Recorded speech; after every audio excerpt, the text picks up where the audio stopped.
My adjournment matter is for the Minister for Environment, and the action I seek is for the Minister to provide an update about actions taken within Parks Victoria following a serious incident in the Narrawong Flora Reserve, which resulted in the injury of two motorcyclists. In November 2018, two motorbike riders were seriously injured when they struck a cable suspended across a track in the reserve while travelling around 70 kilometres per hour.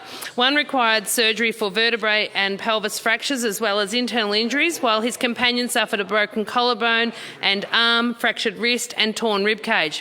In April this year, a court found Parks Victoria had mistakenly left the barriers in place.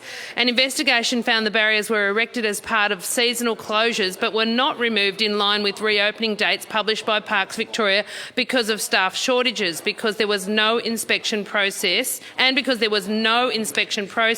for these types of closures.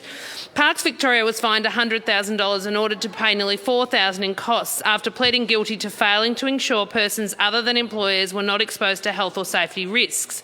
This incident poses several questions that need to be answered to ensure Parks has the right policies and procedures in place to make sure this does not happen again.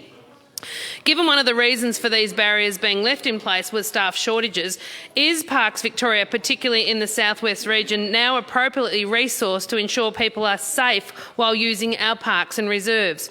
Has this incident led to a review of the policy around road closures and reopenings? Do Parks Victoria have a policy in place that prioritises road closures, or was this a decision taken without reference to a policy or risk-based framework? What was the basis for the decision? Who authorised the closure? Has the person responsible for placing the barrier across the track been disciplined or counselled? Has an inspection regime?